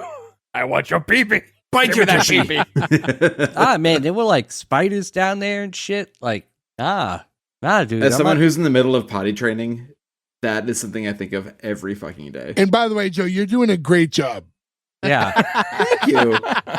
I've made it 75% of the time into the potty. Willis is saying to Arnold, like, hey, listen, when dad died, who started looking after you? You did. Like, okay, well, now mom's gone, so now I'm your mom and your dad. And I say 7 o'clock, we're taking off. I don't get it. What do you stand to gain from leaving? Okay, you're saying, I'm the one in charge of you. I'm the one taking care of you. This is obviously the place to be taken care of, not homeless in Harlem. Like, Independence. It's all independence. why? It's a pride move. Well, he's just, Because he's 13. yeah. Yeah, I guess. I mean, We were all fucking idiots at 13. He's like the most difficult age to be like a young, upset boy. Like, so, but yeah, I know. Again, we talked about it. I don't agree with where Willis stands on all this stuff, but his life is taking a fucking shit turn. He's probably mad at the world, so he's not going to trust good things. He probably thinks if something good happens to him, it's just going to turn bad anyways. I'd be like if Will showed up in Bel Air and was like, I want to go back to Philly, like the entire first episode. yeah, right. I mean, he was very ungrateful and mean to Uncle Phil in that episode, but I was going to say, he kind of was a piece of shit that whole episode. he didn't want to go home.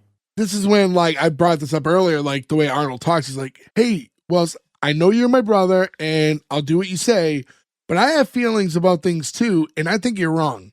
This is a very well put together response. I thought Yeah. it was like strange for his age. There's a lot of things he does that's kind of strange for his age, but that was like the top of the list. He's a very good actor for a 10-year-old. He is. Very Yeah. articulate. He's a good child actor. You know, I said it earlier, it's just, Yeah. he's very charismatic, his deliveries are spot on, he's funny, like, his ability to like, deliver these lines in a way that seems so, like, effortless, his comedy. His comedic timing is, like, more mature than it should be for his age. Right at this point, we have Mr. Drummond who walks back into the room. This is after now them discussing this idea that they're going to be leaving tomorrow morning at 7. He's like, guys, great news. I just got us some tickets for the circus for tomorrow night at 8. And I was like, hey, that's what. And it's like, we can't go. And he gets cut off by Willis. Well, why can't you go? Arnold's going to rest. I do? Yeah, you have tired blood. And Mr. Drummond's like, well, that's no excuse. I've got tired blood. He's like, I just got to sleep an hour or so before I do. And I don't get it. That joke is weird because the crowd erupts for that. I don't understand that joke. It goes sleep before I do. Like, why is that as funny as the crowd thinks it is? Your blood goes to sleep? so Arnold starts to laugh. Willis kind of does like hand on his shoulder to make him stop. He's like, well, is there any chance we could see the circus at a different time? Well, what time would you prefer? How about 6 o'clock tomorrow morning? This way he has time for the circus before they leave at 7. It's a very sweet line. Yeah. They have to leave specifically at 7. That's never stated either. No, he does. He does. Todd Bridges is like, we're leaving at 7 a.m. tomorrow. Yeah. No, I'm saying he never states why they have to leave at 7. Oh, why Oh 7? yeah, he is goes in the like time? noon Yeah. tomorrow. Yeah. It's like an arbitrary time, Yeah. but they have to stick by It it. sounds like kids aren't smart. Yeah. Say dumb shit. Maybe it's like right before they're supposed to like go to school or the bus comes again. I don't know. Oh, that's the bummer I didn't even think about for this whole thing is like they also have to go to school and probably change schools too, right? That's another thing for kids, which is like a huge fear. Whole new school. So Mr. Drummond's like, come on, guys. Like, you guys know that's impossible. We'll just have to do this another time. He's like, oh, but anyways, on Saturday night, we have tickets to go see the Knicks and Lakers. And, oh, we can't do that either. Well, why can't you do that? Oh, we have to go to our friend's birthday party. Well, which friend is it? And Arnold's like, which friend is that? The one with the birthday. Yeah. This is when it's getting like a little obvious to Mr. Drummond that everything he suggests is being turned away. So he's like, all right, well, I just got one last suggestion. He's like, okay, what is it? He's like, that you reconsider my first 2 suggestions. You know, it's funny, we, not to glance past like the circus thing and that, you said earlier, like Ringling Brothers, like it must have been like the Big Apple Circus too and all that stuff. But the circus back then versus now, it's so weird. Like I haven't gone to the circus since they've like revamped it without animals. Yeah, same. Yeah, it must suck. I've been to I've been. Cirque de Olay, and I've been to the Italian or the Portuguese one. Those aren't real circuses. Well, that's what a circus is now, though. Like, But that's what it is.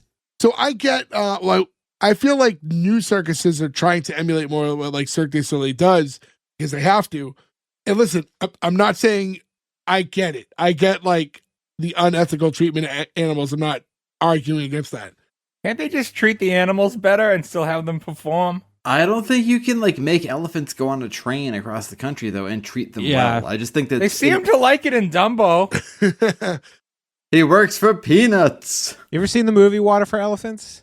I think it's No, but I seen Operation Dumbo Drop with Danny Glover. So what about like, what if you do like more like longer residencies and it's like less travel? Or what if are circuses considered okay if it's in one area and it never moves? Like if there was like an attraction circus. You go to Illinois for the circus. That would just be a zoo. Yeah, that would be a zoo. Well, no, because you can't go to a zoo and see like the elephants aren't just like riding little bicycles and stuff around like they're.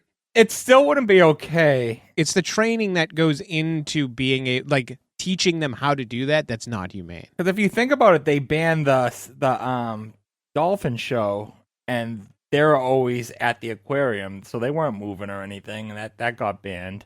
I mean, in our neck of the woods, there is the dancing bears and everything at the Clark's Trading Post in New Hampshire that have been. Yeah, right. Just thinking about that too. Yeah. Yeah, and like as a kid, I thought it was great. As an adult, I'm like, I don't know if I can abide by this. Like, I feel weird about it, where it's like, they're just trained to eat ice cream and like do the thing, but like they're not living. You feel bad about it because you're told to feel bad about it. Those bears probably live better lives than us. That's true. I mean, they do eat ice cream all day. Like, sign me up. I'll perform. It's like, yeah, we're going to kill that cow and make a burger out of him, but he did spend his whole life drinking beer and eating ice cream. And you're like, I mean, that's a pretty good run, right? But still, do you think if we just filled Gary Coleman with ice cream for his whole life, what? Then maybe he would have lived longer? I'm just going on the Kobe beef scale. Don't they drink beer and get massaged? They do drink beer and get massaged a lot, yeah. Yeah, like that's Kobe beef. But I think, no, to be fair, I think that's how it was like a while ago when you could be like, and it's $40 a steak. You're thinking of Wagyu. Wagyu's like $1 more, so like I know that's not like a crazy difference. No. It's no. You got the opposite. Am I reversing it? Okay. Yeah. So now we follow Mr. Drummond, like he basically like leaves the boys' room, walks down the stairs, and he's walking into the kitchen. And as he's walking down there, Mrs. Garrett's like putting together, I think she's like making a cake. And he's telling her like, hey, if I told you that Arnold and Willis turned down the chance to see the circus and a Knicks game, what would you say? And she says, I'd say I'm available for both events. Ooh, hot date. Yeah. I know. You think that she'd be romantically interested? Maybe. Is this the will they won't they of the show? Yeah, the will that we search for all the time. She kind of reminds me of like Berta from 2.5 Men. 2.5 Men. She's less snarky, but similar vibe. She's more sassy, less snarky. The Facts of Life is a spinoff in this show, right? Yes, it's the same character. I don't know if you've noticed them talking about it nonstop throughout the episode. We've been talking about this for 2 hours now. We never flat out said it in his I always said all in the beginning. fairness. But Yes, Mrs. Garrett leaves this position to then go run. she doesn't finish out this show. That spinoff starts like There's 3 different maids in the show, in the history of the show. I think she makes it like halfway through the show before she leaves. Realize she loves orphans so much she goes and gets 3 of her own. Yeah, this orphan thing's pretty cool. This is when he's like, I have a feeling that my new tenants are trying to leave. I'm thinking like, how did you put that together so easily? Like, I can see like they're not showing you that they're like very, or at least one is showing they're not very happy. But I feel like that was a pretty big reach to be like, I think they have plans to leave. Also, this is a question I had, and I don't know if it was ever discussed and I missed it, or if you guys discussed it before I got here. Is this like a legal guardianship thing? Because it doesn't seem like it. Because it seems like... Yeah, they don't mention it, but I think that deathbed confessions weirdly work. Because these kids aren't old enough to be on their own. They should be with the state if they don't have, you know what I mean? And then it comes to, they're just like, oh, we're just going to leave. And even Mr. Drummond is like, I guess they're leaving. It's like, it doesn't work like that. You can't just let a 13 and a 10-year-old go. And like, to be fair, he is very rich, so I imagine he already squared that away. He's probably got a lawyer who can get No, but they also show up alone. They're not brought there by anyone. Yeah, that's weird. Usually there's like a CPS person or somebody who will bring those kids over to your house and be like, this is Mr. Drummond, which also you fucking know because your mom's worked here for a long time and she's considered family. So you would be also, I imagine, part of this. I still don't know if that's necessarily the case. I can still see a world where they're not there. A lot of questions of their origin here. So she's like, can I suggest something? Like, yes, please. Like, why don't you do like some fun stuff with them, like some family fun? He's like, and my family fun was sitting around and counting our money. I didn't get to have any fun until I was old enough to count. Tough line. Well, she laughed. And he said, if you keep laughing, you'll get another raise. I think he got a raise just now, if you know what I'm talking about. Boner. He sees that bosom. He knows what's going on. She fed him chocolate. She's like 50-ish here too, so she's like old enough to know how to, really do it right. What if she gave him a butthole chocolate? Nope, not doing this again. So she's explaining basically like, the way we would have family fun is like we'd all like gather together in the living room and we'd like almost like do like a little show, and like I would get up in my tutu. He's like, oh, there's a thought. He's like, oh, not that. He says, forget it. My tutu is turned into a 2x4. So dumb. It's a good joke. Yeah. I thought she was going to say my tutu's become a 3-3 or something like that. Yeah, I thought so too. But something about how shitty it was to say 2x4, which was like the dumber way around that joke, made it funnier. I love too that her character is from a different time. She's born like 1926 or something, right? Where like to be a performer, you had to be like a singer, a dancer, a fucking, you had all these skill sets. Yeah, you had to be an entertainer. Right, like you do everything. So like she does like a soft shoe sort of thing where she's like a step dance, what do you call that? Tap dance thing from here. You're like, oh, she can like half-ass her way through a tap dance because she's been in show business since the fucking 40s. Yeah, she could have performed with Dick Van Dyke. Right. One thing is like, obviously his daughter is very different from two young boys, but he's not a new dad. Like, he should know how to entertain the kids. Like, he doesn't need to be explain family fun time. Like, maybe not. Maybe the mother was around for most of the rearing. Well, it's not just that. It's just like when she explains family fun time, it's like a specific event for them. You know what I mean? So it's not like he doesn't know how to entertain kids. Like, he jokes around with the kids. He's not uncomfortable with them. Like, he has a good rapport with his daughter. But this concept of family fun time, I think he's looking at that more like it's something more specific than like as generic as the term makes it sound. Well, he should have went to Plaster Fun Time. I don't know if that was available at the time. that never sounded fun. Even as a kid. Didn't we all go at one point? I've never been there. Yeah, right after we all watched it. Top Gun at my house, we went to Plaster Fun Time. We should do that. I'd get stoned and go to Plaster Fun Time. I'd probably enjoy it more now than I would have as a kid. Yeah, I think now we'd have more fun doing it. You get plastered fun time. We've looked this up before too. Like, yeah, during an episode. Yeah, this has come up before during an episode. Yo, plastered fun time. It's a bar. It was you can just paint. He didn't get a laugh, so he said it again. I know. I'll just say yo 10 times and then say it again with everyone's full attention, and that'll get the yucks. Yo! I just want to buy a cameo from fucking John Taffer to pop into here and be like, that's a terrible idea for a bar. Does he do cameo? I don't know, but if he does, I will He get probably one. has too much money. He thinks this is a great idea, and he's like, all right, I'll start getting some stuff ready. We fade to like a little bit forward, and now everyone's at the dining room table. Everyone's having dinner together. It's like post dinner. It's like, oh, that was a great meal. And then like the boys are like walking off to go upstairs. Like, where are you guys going? To our room. Like, you're going to miss Family Fun Time. Family Fun Time? What channel's that on? Like, no, it's an old Drummond tradition. You know, we all get together after dinner, and he lied. He probably shouldn't lie to these kids. And so that, you know, they all entertain one another. We all tickle each other. It's like, Yeah. I don't know, bud. We flash into that now. Everyone's doing Family Fun Time. Everyone's sitting there. We start off with Mr. Drummond. He's going to do his magic act. and he asks Arnold to be his assistant. So Arnold heads up and he like whispers something in his ear, and they set this whole thing up. And he calls himself the Great Drummond. That's a good magician name. If you guys had a magician name, what would your magician name be? Sluggo Bureau, according to Nick. It would be the Great Drummondo Mind Freak! I would be the Brain Rapist. Coming up next on A&E. That's no, that's Apparently you stolen guys from, never saw the movie. Yeah, that's stolen. Brett Wonderstone. Bert. Bert, that's right. Actually, Joe, you'd probably like that movie. It's pretty funny. Who was that? That's the one where it's Jim Carrey and Steve Carell is like dueling magicians. I mean, that does feel like something I would enjoy just on that alone, yeah. And they're basically like a David Blaine versus, Chris Angel. I hate that we've brought those guys up multiple times this episode. David Copperfield was.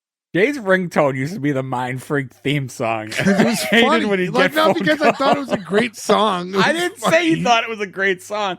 I was just bringing it the up. Mind Freak. Mind Freak! I was like, answer your fucking phone. Jay, also the other person I ever knew who got a ringback tone, where he'd call you, and be like, the office would play, be like, why am I listening to this right now? My phone's been on silent for like the last decade. I might have a ringtone right now. I don't even know. All that successfully did was confuse your dad. That doesn't take much. Hand him a fucking remote control. That is a funny thing, though. Like, if you think of like AT&T and Sprint, whatever, all those companies, we all gave them like an extra year of life by being like, I want a song for my ringtone. They just all gave them $2 every 2 months for some reason, for no fucking reason. And now the entire world, if you hear a phone go off in public, you're like, are you a monster? Your phone's on fucking vibrate. How fucking dare you? Or you could be a psychopath and have it on complete silence with no vibrate like Jay. Oh, I have I had to change mine because it was like that old timey horn, like the arrgh. And That was your ringtone? Yes, it was. And because I'm deaf, my phone is up super high. So I'd walk into people's offices at work to like talk to them, and you just hear like arrgh, like go on. And I had to change it because I'd just be walking down silent places and you just hear arrgh. I'll give you credit. That's one of my favorite sound effects. Quick, Ferg, Mount Rushmore of sound effects. Fart. Auga!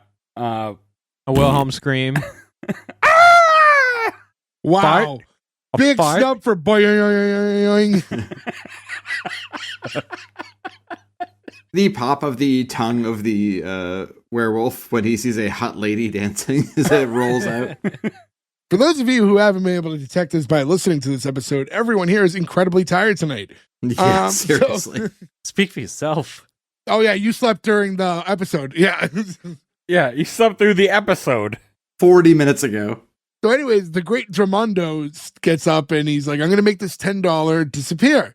And he has Arnold standing behind him. He does like a little like 1, 2, and then he basically just hands the $10 to Arnold, and everyone claps. And Will's like, wait, that's not a trick. You just gave the money to Arnold.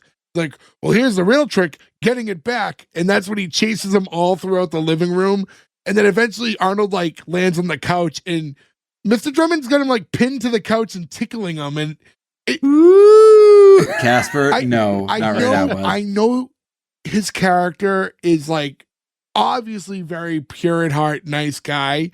Though it's not interpreted. I don't think it would ever be interpreted as anything more. Oh, the MJ defense. But you can't tickle a kid that you've just met. You can't just start tickling some kid that That's his new son. How long do you wait before you start tickling kids? gotta have some sort of a rapport. I gotta take the kid on at least 2 to 3 dates before I'm gonna start tickling him. I'll say this, he's still a better magician than the rapey magician from Saved by the Bell. Just saying. That guy is a nightmare magician, yeah. Fuck Max. I also assume he makes a bad burger. I've said this before. Keep track. Joe somehow low-key has been bringing up burgers every single episode for years. Look, I love a burger, I love pizza, and a chicken parm. I've got 3 loves. So now the great Drummondo's done. He's like, well, we'll hand it over to Mrs. Garrett now. What do you have? She's like, oh, I never know until the spotlight hits. And she turns the radio on and just starts doing like a little like kind of tap dancey type of dance. And Arnold's like, you call that dancing? This is dancing. And he changes the radio and he switches to Boogie Wonderland. So I was wondering if they actually like paid for that song or not. They must have, because it's still playing on the syndication episodes. Like in syndication, yeah. So now he's dancing to Boogie Wonderland. She starts like joining him and they're dancing together. Willis eventually gets up and turns the radio off. Like, Willis, what did you do that for? Because now it's my turn. And the great Willis is about to do his famous disappearing act. Come on, Arnold. What a dick. I would have liked if he like showed up, Mrs. Garrett, and was like, I'm a way better tap dancer than you. He just did like river dance. I didn't think he was gonna river dance, but I did think he was gonna put different music on and dance to kind of show like he's warming up, but that did not happen. The doorbell rings and Mr. Drummond's like, wait a minute, guys, just I think this is gonna be for you. I thought it was gonna be the circus. What did you guys think it was gonna be? I didn't think it was going to be one fucking horse. I didn't like, for whatever reason, I didn't have something like stored in my brain, like, oh, I wonder what's next. I thought maybe clowns and the ringmaster were gonna come in. It's Vince McMahon like, oh, look at these young boys. Kimberly opens the door and it's like toys as high as the doorway and as deep as like you don't. It's a mountain of toys. So it looks like if you cartoony. just shoved a toy store into a closet, but it's the hallway of like their penthouse. It is a fire hazard of toys. You're a fire hazard of toys. Yeah, also, there is one point of egress in this entire apartment, and it is a elevator. You don't know that there's not a fire escape. They're like 30 floors up. Usually there's not a fire escape that high, right? No. Keep in mind, by the way, in this pile of toys is a fucking horse. A functional living horse. I didn't even think of that. Somebody brought a toy store worth of toys and a horse 30 floors up, and then, by the way, just left apparently. 2 turtle doves. It was fucking Mr. Yeah, no one's at the door, so they just went, okay, we're good. Just leaves the fucking toys and the horse there. Also, horses, I don't like to be the poop guy or the fart guy. Obviously, not my whole good. thing. Thank but like, you. I was going to bring that up. that horse is shitting constantly. Ever go to a fucking parade? Horses just shit. Elephants just shit at the circus. Horses just shit at the parade. This was also like, Arnold's so elated. Like, he's acting the way a 10-year-old kid should act when they get a free horse? Yeah. Just the toys in general. Finds a basketball, he throws it at Mrs. Garrett. Then he finds the football and he throws it over to like where his brother, Mr. Drummond, are. And Mr. Drummond like goes up to Willis. He goes, ooh, you could be O.J. Willis. Did that excite you, Joe? I got very happy, yeah. I love any OJ reference. Rotten hell, OJ Simpson. I'm glad you're dead. I think it's sweet how excited he gets by the giant stuffed puppy. Yeah. Oh, so sweet, yeah. Also, there's like nothing sweeter than a kid saying like, if I'm dreaming, don't wake me up. Because it's like, I'm going to grow up to be just like OJ Simpson. I'm going to get a Heisman. I'm going to marry somebody. I'm going to murder a waiter. And I'm going to live my life. Joe, do you think that's where they got the California Dreams got that line from? You think they just flipped around the Diff'rent Strokes? Yeah, this is I think that horse is actually a surf dude with attitude, which is really part of the whole thing. Would that make him a seahorse? Huh? Fuck you all. Don't give me the Gordo treatment. I was trying to figure out what you're saying. Because you said he was a surf horse with attitude. Oh, that's actually a joke. It was yeah. the timing. Like the sea. At one point, they take Arnold and they throw him on top of the horse, and he's like, Kimasabi, make way for Lone Arnold. It's wild to think, too, that like at that point, like the Lone Ranger was in reruns because it wasn't that old. Yeah, it was just on TV. It was just the shows on TV, and now like that would be. We were kids. I think all the time, like I just watched Chips and like Emergency and all those shows. Like those aren't even on syndication now. What is the Lone Ranger equivalent to now? This. No, I think this is further back. The Full Office House. is 20 years old now. Friends. Full House, yeah. Friends, yeah. Simpsons. No, that's still active though. Yeah. Yeah, but they stopped being good 20 years ago. Everybody loves Raymond. Hi, I'm on Raymond. Raymond.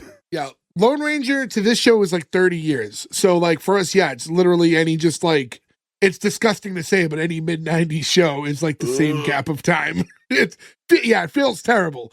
But Well, not at all, yeah. yeah, we're like, oh, is it this? No, it's actually fucking half the shows that we grew up watching. It's Look at me, I'm 2 guys, a girl, and a pizza place. Like, okay, we're done.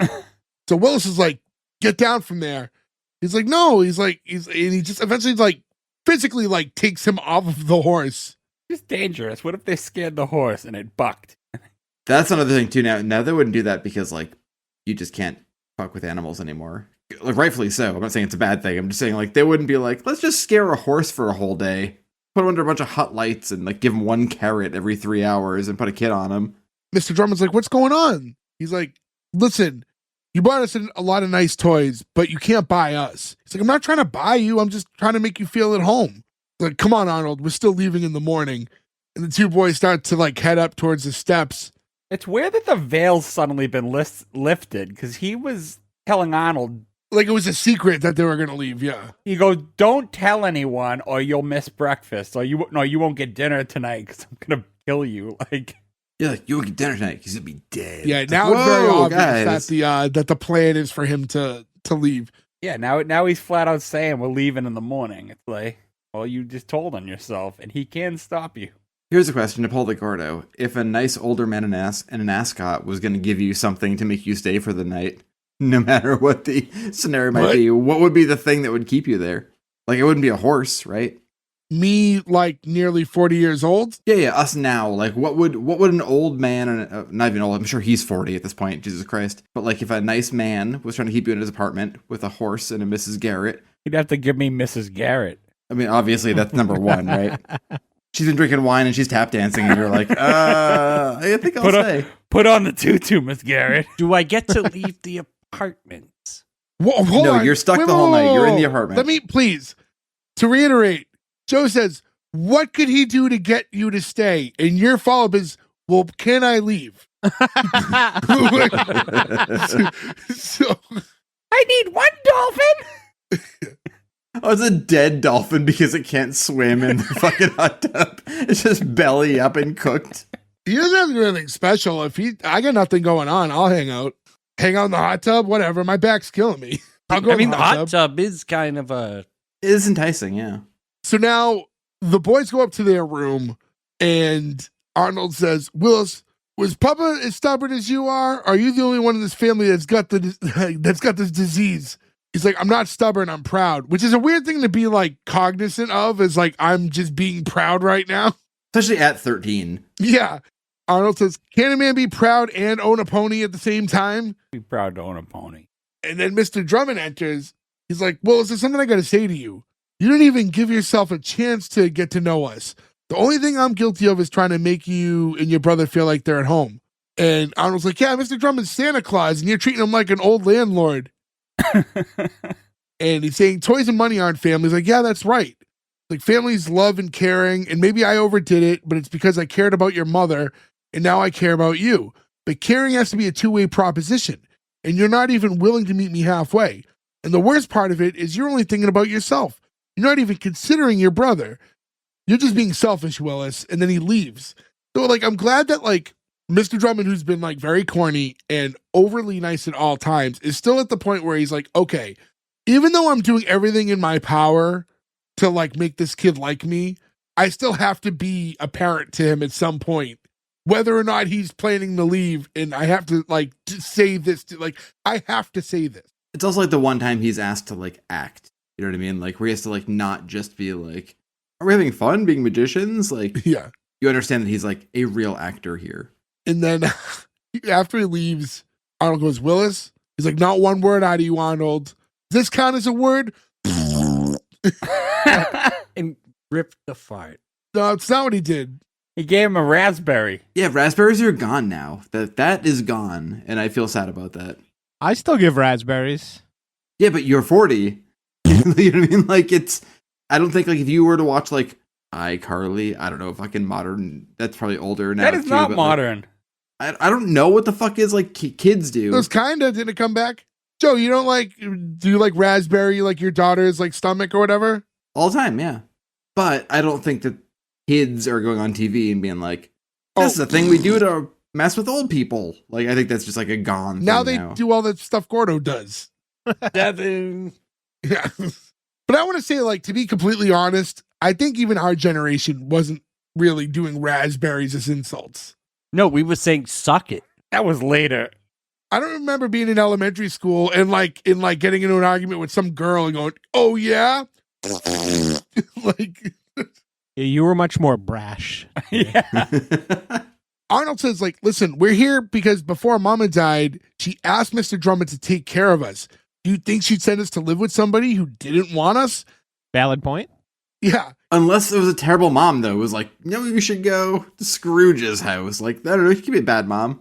It's like, and that's the thing too. Like, at some point, Willis needs to understand. Like, obviously, it's terrible that his mother died.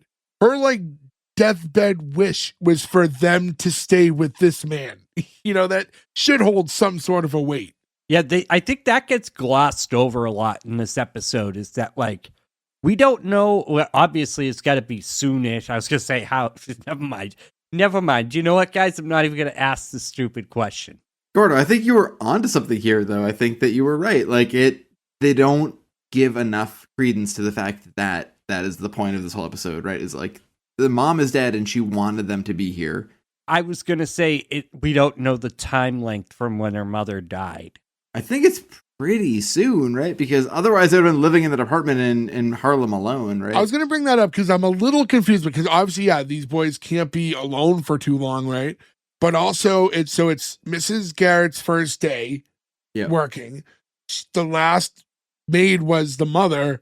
She was sick and had like on her deathbed request, but like it couldn't have been like a drawn out sickness unless something like suddenly happened and she, was in the hospital for a couple days. Well, I mean, it could have been drawn out though, and she was like working on this plan, right? Like, I'm hoping I get better, but if I don't, and then when she knew it was unfortunately the end, she was like, but like was working right up until then, like. Yeah, somebody would have been taking care of the kids, I guess, right? Like obviously there's like sitcom logic, right? But yeah, I mean, there's things where people don't feel well and then they're in the hospital for a couple days and things go south like real fast. Like it could have been one of those. I was under the impression it just happened. Yeah, that was very new, yeah. But also to that fact that the kids feel less emotional about it than you'd expect if it was really new. That's what I was half pointing to, was that like their mother just died and they're acting like, oh, it's no big deal. We're just going to like this nice old man's house. So that's always the thing with like, and as we've ripped through as many sitcoms as we have, at the end of the day, some of these shows where it's like, you're not supposed to be like, it's our duty to do that, but you're not supposed to be doing that and ripping it apart and be like, I wonder like where these kids are as far as the grieving cycle. You know what I mean? Like they basically have like, here's the premise of the show. Old white guy adopts 2 black kids, right? And that's all they got. Also, I'd like now, to just, we keep calling him an old white guy. He's like 42. Nobody's that old. You mean in that this spry show. young lad? Is that how old he is in this episode? I think Miss Garrett's older and she was like 50. No, he's 55. Okay, he's born in 23, yeah. Okay. But still, I mean, like, in the scheme of things now, though, like a 55-year-old's not like an old man, you know? Sure. Oh, he's a spry young lad. When we're talking about this, I would love to do, if we're still doing this in 15 years, which I assume we're doing if any of us are, if we're all still alive. We're going to make it to episode 1,000. Yeah, there's no point of stopping at this point, right? Our thoughts on being a parent of children of your staff who died when we're 55 or whatever would be interesting. My maid dies, I'll watch her kids. Arnold keeps going on. He's like, listen, you've been a sourpuss from the minute we got here. And Mr. Drummond's right. You're not being fair to me or him or Mama. And also had brought up like, ultimately he said, I'll do what you want me to do, but this is the situation. So again, I brought it up earlier too. Like there is that whole thing with Arnold where he's very like willing to set his brother straight, but does always kind of follows that chain of command too, where he's like, I'll do what you want though. So I completely disagree with you. I think you're being unfair to everybody, but if you want me to He's leave, guilting him. That could be part of it, but I do think he will follow ultimately. If Willis hardcore says no, we're leaving, he'll go with him. I mean, if you have an older sibling, I think you understand that, right? Like you will go with what they say as a kid. You're like, they're your North Star, right? They're whatever they say, you're going to go with no matter what. We cut to a little later, and we see Mr. Drummond walking down the hallway, and he hears the hot tub room. Like, he hears like the hot tub is on, and he like walks into the, again, hot tub room sounds funny, but there's literally nothing else in the room. That's all You're it going to is, have to understand that. And this is not just cut to later. This is a commercial cut. Like, the show goes to commercial and comes back to this. Right. And he walks in the room, and we see Willis just sitting in the hot tub by himself. He's like, I've just been sitting here soaking and thinking. And he's like, there is like an air of light. Hot tub must have worked. He's like way more relaxed now. He's smiling. He's like, does that mean I could say, welcome aboard, son? And Those jets do magic. yeah, they do the handshake, actually get it. Like they do their cool handshake. I will say, Quick turnaround. no, but maybe a little soon to call him son. If I'm being honest, like, Well, no, I don't think No. it was. I don't think it was that type of sun. But I agree that it was a quick turnaround. There was no real explanation as to why exactly he had such a change of heart so quickly. well, he had a long talk with his brother that explained his mother's wishes and that he's being unfair to Arnold's everybody. been telling him off the whole episode. It went in one ear and But I out think the that other. was like the most like deep. He Impactful. dug that one. It was like really set him straight a little bit. And then he got time to soak in a nice warm tub. Again, the power of the jets, right? Like, he's like, fuck, this is good. I don't want to leave this. So Mr. Drummond's telling him like, I'm really proud of you for staying. He's like, yeah, but just remember, It's like, I'm really proud of you for not leaving as a 13-year-old and going and getting like muck ducked as a child and alone in the city in New York when New York was terrifying. and that's when he says, yeah, but remember, Mr. Drummond, that front door is always open anytime I want to leave. He goes, that's right, Willis. Harlem is just one limousine ride away. And then that's when the door opens up and you just get Arnold storming in and diving into the hot tub in just his like tighty whities. I thought he had a diaper. I did too. Also a very little kid thing too, because like I think we've all done this before, right? Like you're in vacation or whatever, you're in a hotel and you're like, hot tub, I have my head underwater. You come screaming out of it, being like, that's so painful, why would I do that? He like dives into the hot tub not knowing how painful that's going to be for him. But yeah, he's got to have some sort of a bathing suit. I don't understand why he had to be in his underwear for that. Maybe that's his underwear. Maybe it's a white Speedo. It could have been. Certainly didn't look like one though. It's that time. Yeah, I said there are pictures of me and my brother when we were kids in like the late 80s at my grandparents' pool, and we're wearing Speedos for sure, because like that's what bathing suits were. I'll share them on the Instagram. Check out our new Joe and his brother in their Speedo shirt on S1E1pod.com. A weird subsect who keeps buying these keeps buying also the Casper Jackson shirt. I don't understand what the correlation is here. Yeah, he jumps in the hot tub. That's the close of the episode. And we got like the freeze frame, credit run, music play. And that's the conclusion. Before it ends, Mr. Drummond kisses them, and I think that's too early. I don't think it's too early though. I think it's too early for this episode, but not too early for what this episode should have been, which is a guy who has been like quote unquote family to them their whole lives. You know what I mean? They never met him. That's what's so fucking crazy. Yeah. Now that we've gone through the episode, here's like my issue with this episode is so it's a little longer than a standard, right? It's like 25 minutes and change. So it's a few minutes longer than like a standard sitcom we're used to now, right? Oh, I didn't even notice. This flew It by. does fly by. It flies by. It's a simple episode. And full disclosure, I picked this to be the first one out of the month we did because I was on like a pressed for time week, and I knew that this one would be the easiest to get through. With all that in mind, so 25 minutes of television, not a lot happens, right? There's not a lot of action. And somehow, usually shows that are not a lot of action are dialogue heavy. Somehow it's not that dialogue heavy either. And to the point where I'm like, I don't even know how they filled this in 25 minutes. This, basically everything we saw could have been like act one of a normal sitcom. This was like so little happens over 25 minutes. It's kind of crazy to me. And yet we're here at 2.5 hours of recording. So like, I don't understand why or how it gets to a point where like that even works anymore. Like, I don't think you could have a modern show where this little happens and it fills up the whole show. I don't know. No, It felt long. if you think of like a substanceless show that has a lot of substance, like Bob Hart's Abishola, right? Like he has a heart attack, he's in the hospital, he meets his person, they have a connection. Like there's a lot going on there in 22 minutes. How did this feel long to you? You missed an entire section of it. Yeah, that too. He woke up tired. But yeah, no, a show like this that's 25 though, in 25 minutes, kids show up, don't want to stay, decide to stay. That's basically all that happens. I just feel like there's something that happens with this show that I'd have to pay attention to some of the others. But this was so like the dialogue was very slow in like big spaces between every time someone spoke. You know what I mean? There wasn't that like that natural flow of conversation didn't seem ironed out enough. And I think that really delayed why the episode is as long as it is with the amount of like stuff written for it.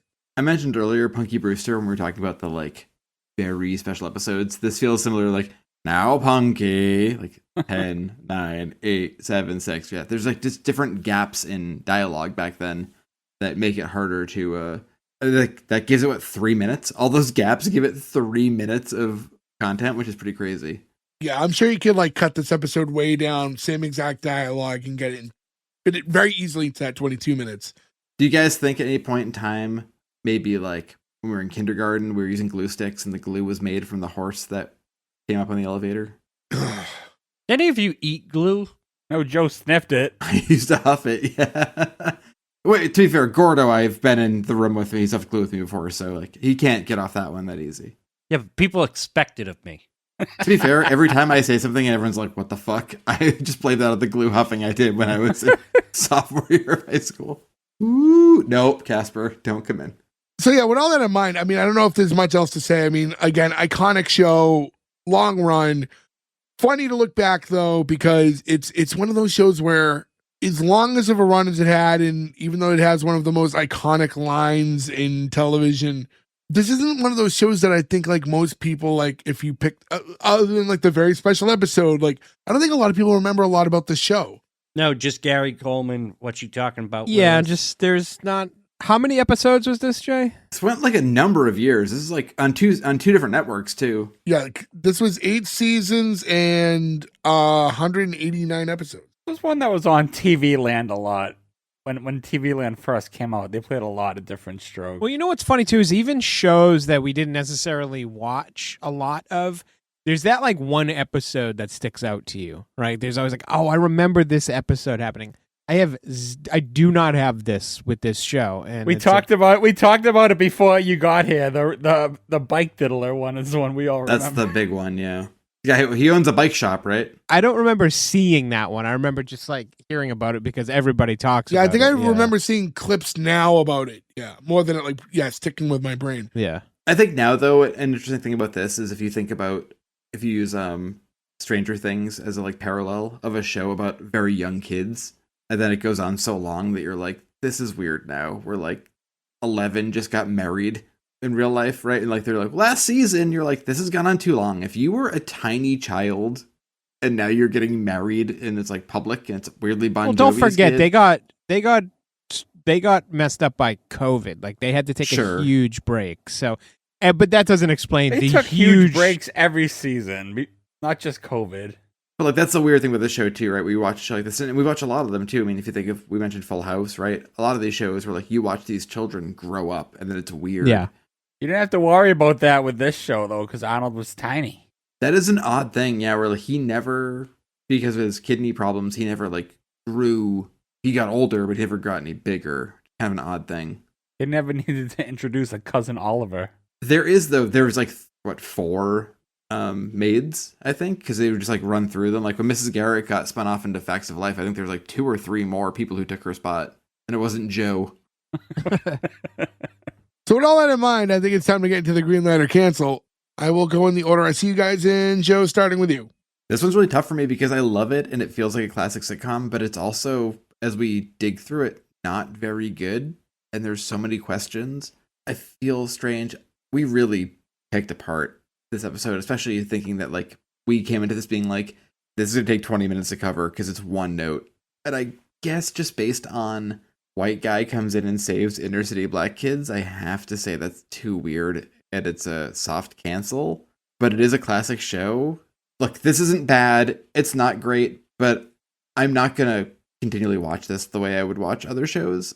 I just think it was of the time, and it's fine for what it is, but I don't think they gave us enough of why it should keep going, and you'd want to keep watching in the first episode, so it's a cancel. Berg. That's actually a green light for me. I actually really enjoyed this. Gary Coleman, as a child, his acting ability is like through the roof, and it was enough to pull me in. Willis, I know, grows on me in other episodes. It doesn't really affect this one because he's a little bastard, but he turns it around at the end. Funny, it's like this is like Annie almost. Like rich guy saves an orphan. It also has a great theme song, which is always an A+ for me. So green light. Nick. Yeah, I'm kind of mimicking Joe here. I enjoyed the episode. I enjoyed the characters, the actors who played them. It was all really well done. My problem with it is just the premise is just way too hollow and open-ended, and not like open-ended can be a good thing that could lead. But I don't feel like that after watching this episode. I'm just kind of like, meh. No, I mean, whatever. Like I don't really care enough about it to see another episode. It's not a hard cancel. It's just like I just kind of whatever, you know. I feel like that's kind of how I felt about this show when I saw it in syndication years ago, and my feelings haven't changed. It's good, not great, and it's just is what it is. But it's a cancel. Gordo. Yeah, I never really cared about. I was very apathetic towards this show when it was on in syndication. Like I didn't care for it. Like it just existed. It was okay, I guess, but like it was boring. This didn't change my mind that much. It was better acted than I remember, but like I don't need to see it again. Like I didn't care that much for it. Cancel. With me, I have to apologize, Ferg. I'm leaving you on an island of your own. I'm canceling it also. I really liked Gary Coleman, and I really did think he was hilarious. I thought he was very funny in it. But again, this was 25 minutes of like nothing really happening. It had a few moments, but ultimately just the amount of gaps in how little happened in such a long time is just, I don't know. I felt like this was like the first act of an episode, like content wise, like as far as like what happened story wise, rather. So it just didn't like grab me. Like it went by quick. Like I said, I didn't hate it, but I just thought it was, I don't know, it was a little dull. So because of that, I'm sorry to Diff'rent Strokes. Only 1 out of 5. You're getting canceled.